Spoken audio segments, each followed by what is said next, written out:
Welcome to Brazen Education with Educator Barnes, a podcast with a focus on speaking your truth, being transparent to help others, and having no shame about it. Because we can't move forward until the truth is known.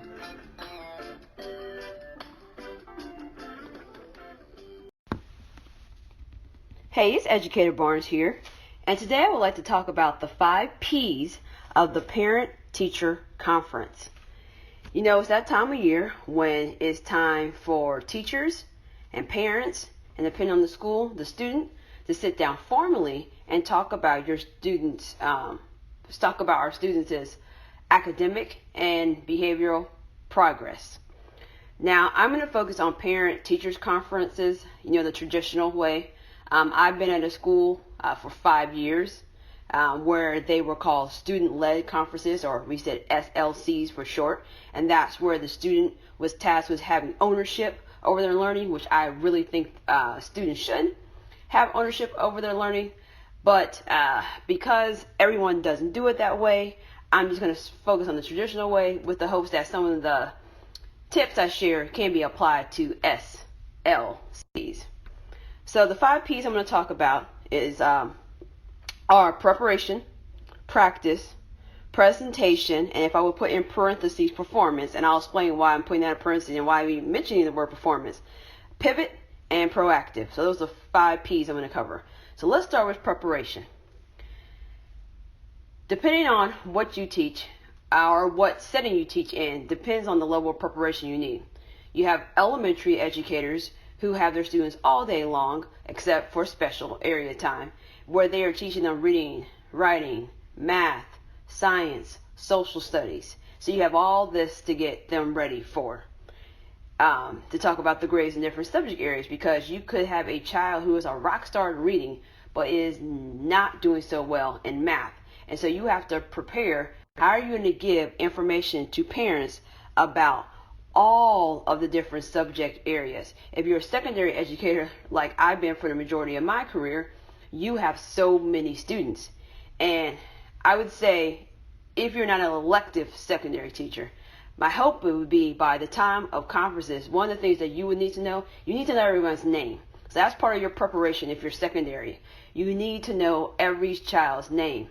Yes, it takes a while to learn names. I was always probably one of the teachers that was one of the last teachers to learn names, but was interesting enough, even though I may forget a child's name, students knew I knew them pretty well. I was very good at remembering details about students, things that students liked, where students were from, but for the life of me, I couldn't get their face and their name to stick in my brain. But I always set a deadline. When you walk in, student, with your parent, I'm not going to be looking at you blank face. I'm going to know who you are.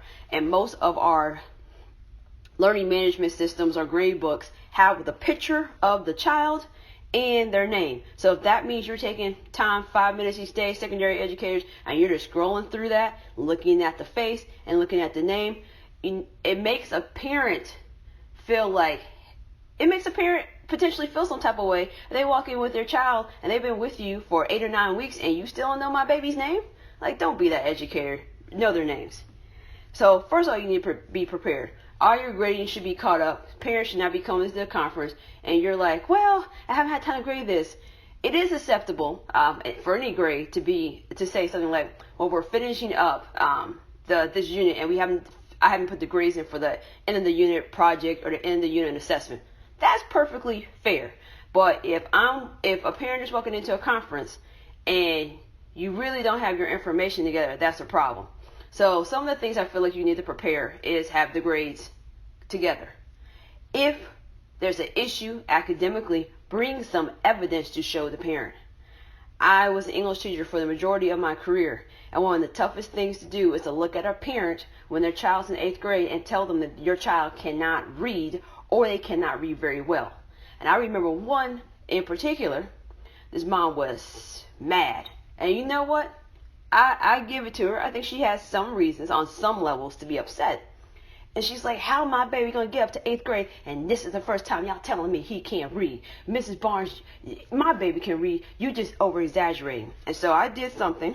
I came prepared Because at this point in time, I have been teaching for a minute, maybe 6 or 7 years. So I'm already prepared that there's going to be some pushback, because this is a difficult thing to hear. To hear that your child's about to go to high school and they're not ready. I had a book, grade level book.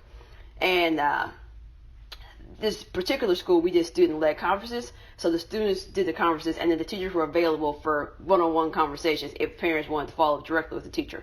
So this is a parent who wanted to follow directly with me.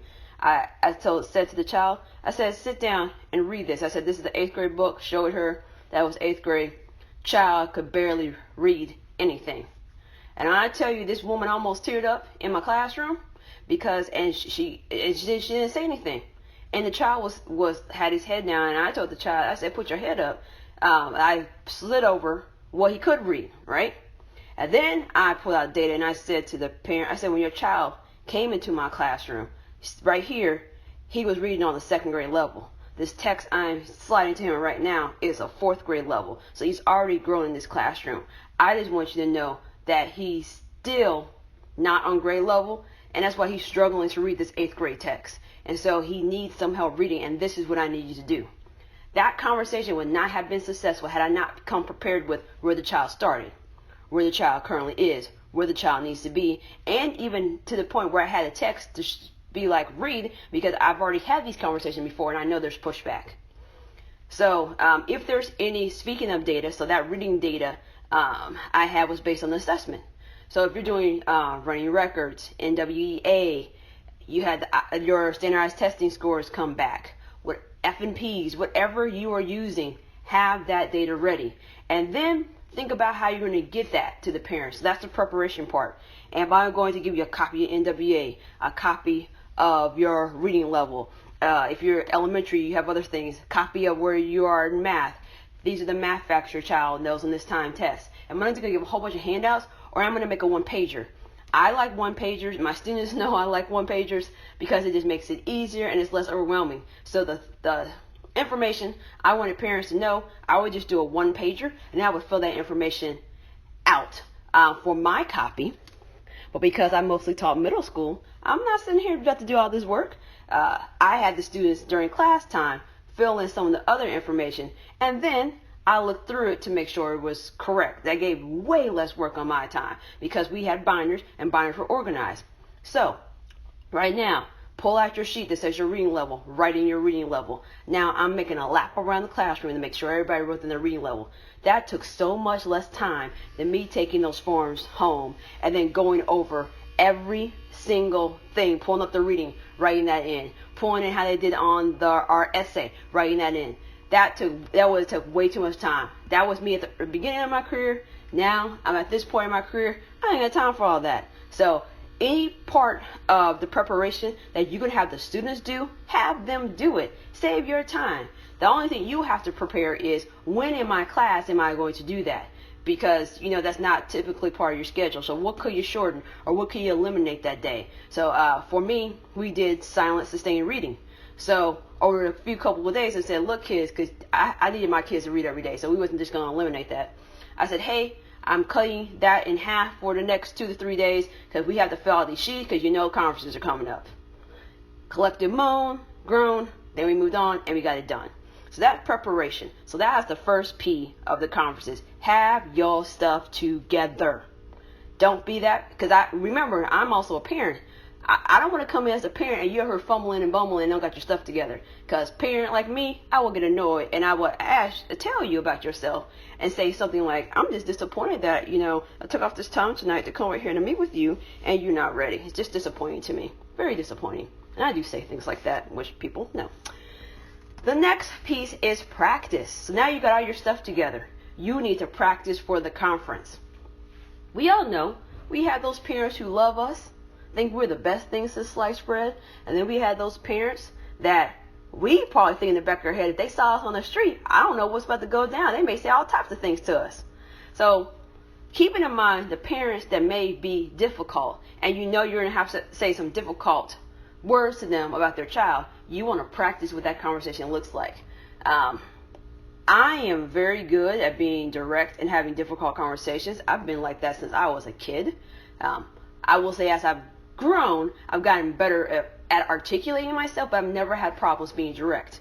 So what I would typically be involved in practice, I would actually practice with colleagues that wanted to practice with me. So I would role play so-and-so's mama, be kind of a little nasty, and then they had the opportunity to practice, like to give them the rebuttal or saying what they needed to say, and even practice straight up like, well, I thank you for your time, but this is not being productive, so if you can't speak to me without calling me out of my name, I'm going to have to end this conference. Because you really need to be prepared for parents like that. Twice in my career, I've had two parents during my career, 2 different schools, where they were actually restricted to talk to me because they threatened me. One threatened to beat me up because the parent accused me of stealing her child's jacket. And I said, I don't believe that child even wore a jacket to my class. Long story short, they actually pulled a videotape. Kid never wore the jacket to my class. Jacket got left in science class.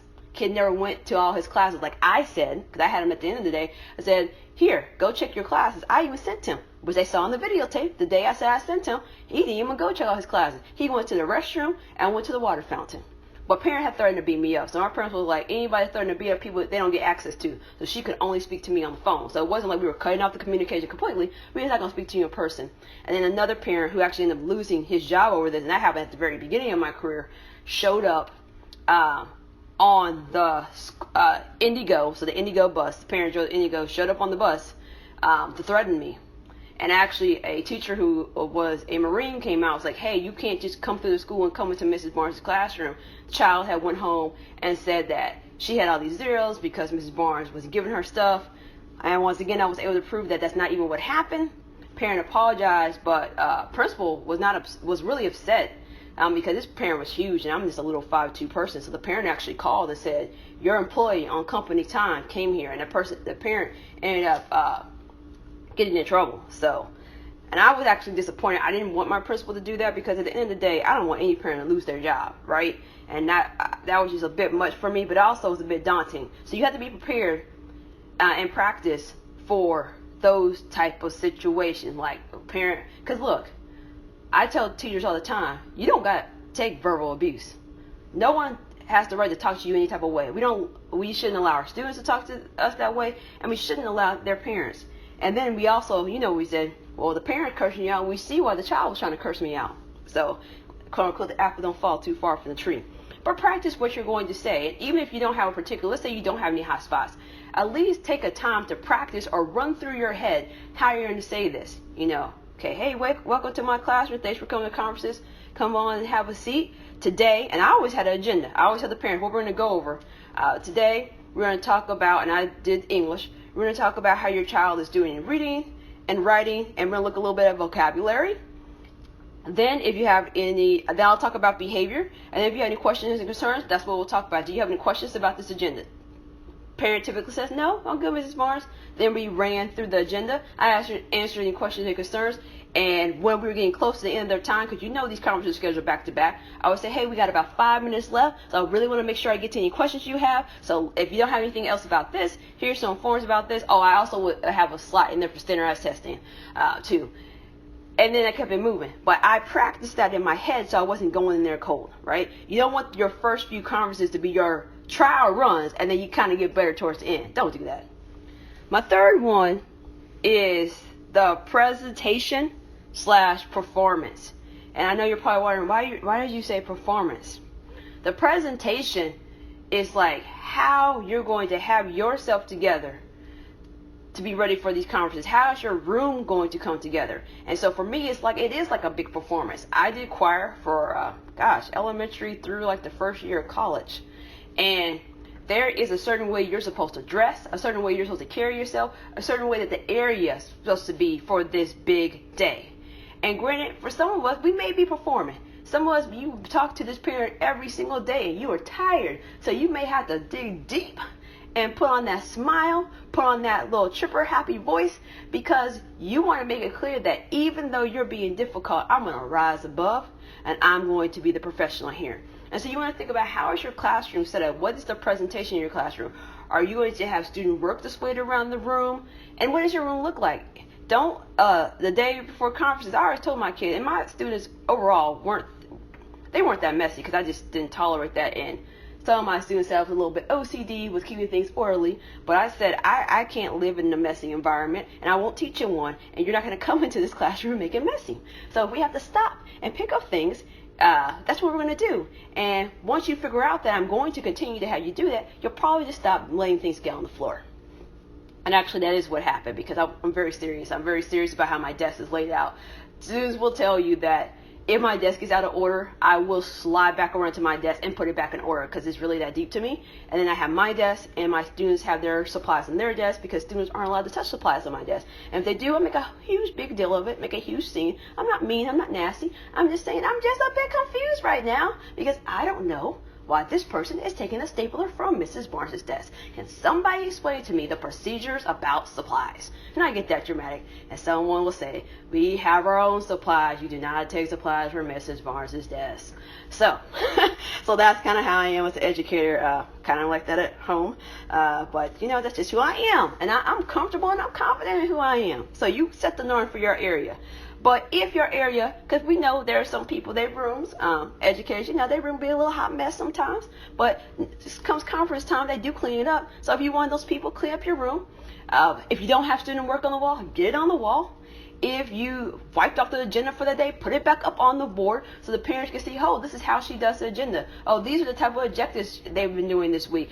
These are artifacts or evidence from the unit they've been teaching. Because I'll tell you, when I ask my students, what did you do at school today?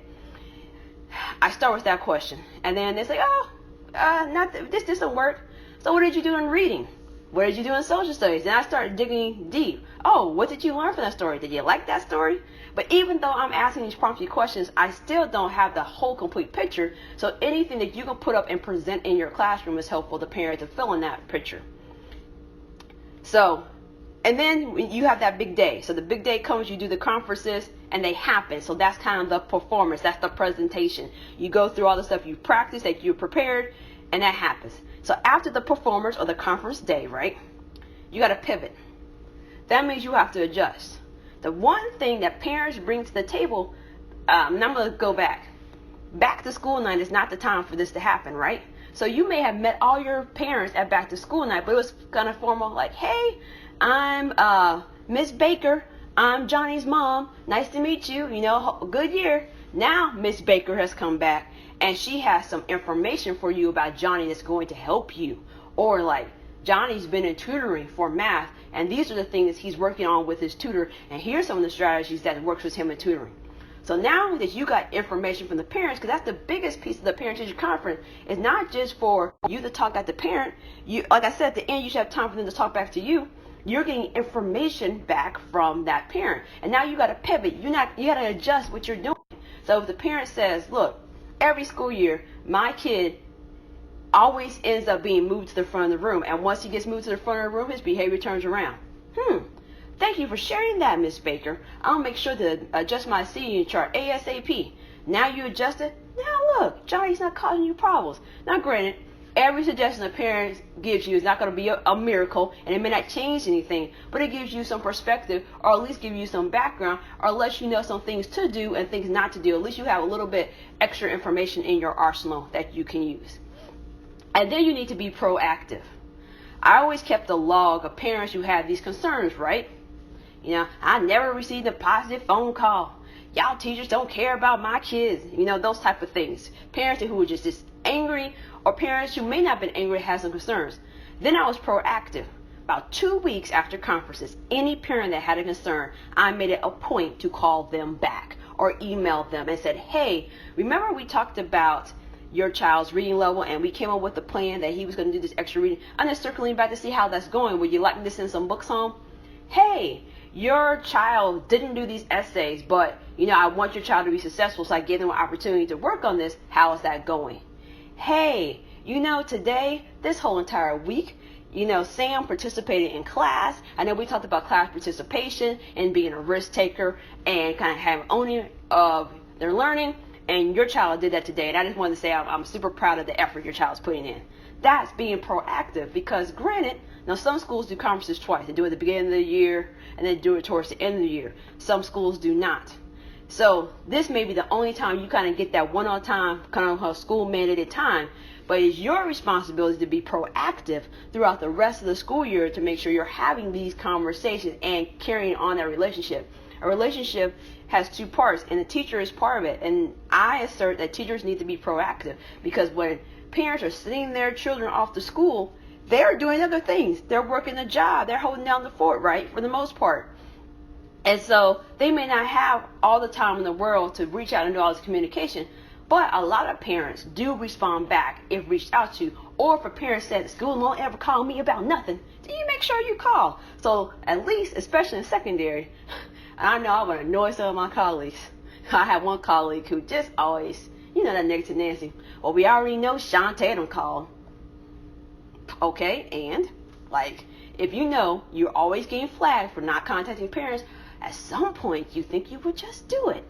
But once again, I focus on what I can control. I can't control that some people keep getting flagged for things and they're not being proactive in addressing it. I never wanted a parent to say that I didn't call or didn't contact or didn't make the effort or didn't put a plan in place. So once I got new information about that child, I implemented it. If I had a concern about that child, I made sure I followed up, and I made sure not only did I do it 2 weeks after conferences, then I carried on throughout the rest of the school year. And there's different ways to do that. You can send mass emails to parents to give updates about what's happening in your classroom. If that's an issue, many parents felt like they didn't know, wasn't a know. Make a website, put things on there. Or if you have some parents that are kind of your high flyer parents, because we talk about having high flyer kids, we got some high flyer parents, right? You got those high flyer parents that's going to ask questions about everything. And remember, as an educator, you are obligated to answer those questions. No matter how annoyed you are about it, no matter how clear you thought you had said it, you are obligated to answer. So I had a high flyer parent list. These are the parents who's probably going to ask about this. So how can I be proactive and address this?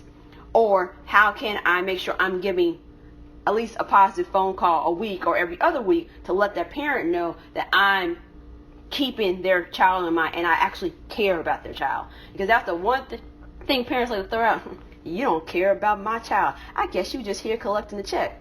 Well, actually, now you think of it, I am collecting the check and I care about your child. Now, I wouldn't add that I am collecting the check part, but that's why I be thinking in my head, I'm not doing this work for free. And since I'm not doing this work for free, I would appreciate it if you work with me a little bit more.